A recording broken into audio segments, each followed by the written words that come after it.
Assalamualaikum warahmatullahi wabarakatuh. Alhamdulillah wa syukurillah, Bapak Ibu sekalian punya kesempatan untuk bisa berziarah ke tempat pemakaman onta. Dan ini sudah cukup lama, sejak sebelum Covid 2019 sudah tidak boleh orang berziarah ke tempat pertanian onta karena ada virus, namanya virus onta. Nah, itu lebih berbahaya. Tapi setelah ini baru diperbolehkan kembali. Ya, Bapak Ibu sekalian, onta itu menjadi binatang yang sangat istimewa, terutama di zaman para nabi. Ya, bukan hanya zaman Nabi Rasulullah, ya Nabi Muhammad, tetapi onta itu menjadi barang istimewa di zaman para nabi. Karena onta itu kebagian berkah abunya dah. Ya, Masya Allah. Ini menjadi bukti Bapak Ibu sekalian kena padang pasir ya. Oke. Jadi onta itu adalah salah satu-satunya kendaraan yang dipakai buat untuk melakukan aktivitas, baik perjalanan jauh, perjalanan dekat ataupun perdagangan. Seperti contohnya Rasulullah ketika berhijrah dari kota Mekah ke kota Madinah, kendaraannya hanya onta. Ya, jadi onta itu menjadi barang mahal. Makanya ketika Nabi menikahkan Siti Khadijah, yang kaya itu Nabi apa Siti Khadijah, saya tanya? Yang kaya Nabi apa Siti Khadijah? Tetapi ketika Nabi menikah dengan Siti Khadijah, yang ngasih mahar dari Khadijah apa dari Nabi? Dari siapa? Nabi.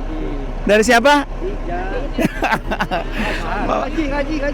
Ini ada tukang nikahin tuh. Jadi yang namanya mahar itu dari laki-laki. Ya. Tapi pada waktu itu Nabi walaupun menikahi seorang janda kaya raya, tapi Nabi mas kawinnya spektakuler. Berapa mas kawin Nabi untuk Siti Khadijah? Halo? Hah? 100 ekor onta. Nah, kalau satu ekor ontanya itu harganya 50 juta, dikali 100 berarti berapa? 5M. Mas kawin Rasulullah yang diberikan kepada Siti Khadijah. Nggak ada di kita. Baben 5M juga ya? Ember apa empang? Ember apa? 5 empang kali. 5 empang ya. Nah, itu yang pertama ya. Jadi onta itu merupakan kendaraan yang termahal pada waktu itu. Tetapi di sebelum Rasulullah, onta itu adalah salah satu mukjizat Nabi apa? Mukjizat Nabi apa? Onta. Mukjizat Nabi apa?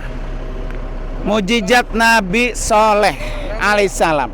Ya, Nabi Soleh itu berdakwah kepada kaumnya yang selalu mengingkari Allah Subhanahu Wa Taala, sehingga orang-orang kaum Nabi Soleh namanya kaum apa? Kaum Samud. Nama kaumnya kaum Samud. Ini ingkarnya luar biasa. Kata kaum Samud, wahai Soleh, kalau engkau benar-benar Nabi, coba minta sama Tuhanmu, keluarkan onta betina dari gunung batu. Itu permintaannya tuh. Keluarkan, coba minta sama Tuhan kamu, onta betina dari gunung batu. Nabi Soleh sholat, berdoa, keluarlah tuh dari gunung batu, krukuk, onta.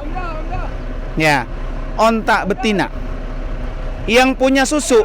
Pada waktu itu kaum Samud, masyarakatnya pada preket-preket, kurus kering, lapar, kurang protein, kurang gizi.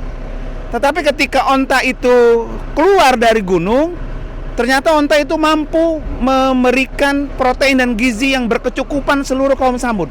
1 ekor onta, ya kan? Dengan catatan kata Nabi Soleh, kalau kalian diijabah oleh Tuhan kami, kalian harus beriman. Ketika onta itu keluar dan memberikan minum susunya kepada masyarakat kaum Samud, dan masyarakat kaum Samud yang tadinya preket menjadi lebih apa? Sehat, menjadi lebih gemuk. Tapi banyak orang-orang yang kafir, sehingga kata mereka yang kafir, kalau ini onta dibiarkan akan semakin banyak orang yang masuk Islam. Maka salah satunya adalah harus dibunuh onta itu. Nah, akhirnya sama orang-orang yang jahat itu Onta Nabi Soleh yang mukjizat itu dibunuh. Ketika dibunuh, maka keluarlah azab dari Allah. Ya, azab dari Allah berupa apa tuh? Angin puting beliung, petir dan lain sebagainya yang membuat masyarakat Samud itu pertama mukanya udah pada kuning-kuning hari pertama, hari kedua dia semua merah, hari ketiga hitam, dan hari berikutnya ditiup dengan angin topan. Ya, nah di Saudi Arabia ini peristiwa kaum Samud itu ada di satu daerah namanya Madain Soleh. Kalau dari Madinah itu 1 hari kita ke sana. Kalau Bapak Ibu mau ke sana, ya kan? Tinggal bayar. Iya, karena dia itu bener-bener jauh. Dulu Abuya itu pengen ke Madain Soleh. Dia pokoknya pagi-pagi pulang malam, jam 11 malam. Itu kampung Nabi Soleh, gunung-gunung batu, rumahnya itu di gunung, dipahat jadi batu. Karena daerah Madain Soleh itu berdampingan dengan Petra, dengan Jordania. Nah, karena kita punya 1 hari di sana, sisa, kalau Bapak Ibu mau, silahkan kita berangkat ke Madain Soleh. Itu luar biasa. Cerita tentang bagaimana dulu ontanya Nabi Soleh itu menjadi sebuah mukjizat. Dan itu jarang-jarang. Nah, jarang-jarang ada jamaah yang bisa ke sana. Dulu waktu itu hanya Abuya, kayak Nur Anwar yang pengen ke sana. Dan alhamdulillah saya bisa sempat datang. Jadi rumah-rumah yang dari batu gunung-gunung itu dipahat, dijadiin rumah mereka. Nah, luar biasa ya. Nah, para bapak dan ibu sekalian, onta itu menjadi sebuah mukjizat karena dia susunya itu, saya bilang tadi apa, terbaik dari susu yang lain. Dia punya protein, punya vitamin A, B, C, sampai D, sampai E, dia ada vitaminnya. Dan dia bisa menurunkan kadar kolesterol. Ya, kemudian juga meminimalkan yang diabetes. Orang kalau diabetes tuh minumnya susu onta. Masya Allah, luar biasa. Oleh karena itu sekarang Bapak Ibu punya kesempatan, 1 botolnya itu ya 5 real. Nah, kencingnya yang berapa?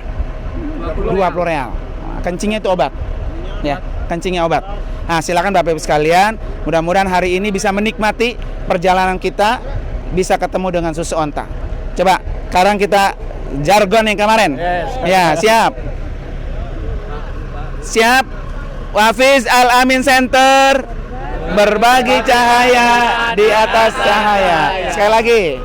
Wafiz Al-Amin Center, berbagi cahaya di atas cahaya. Masya Allah. Allahu Akbar. Allahu Akbar. Akbar. Foto. Allahu Akbar. Foto.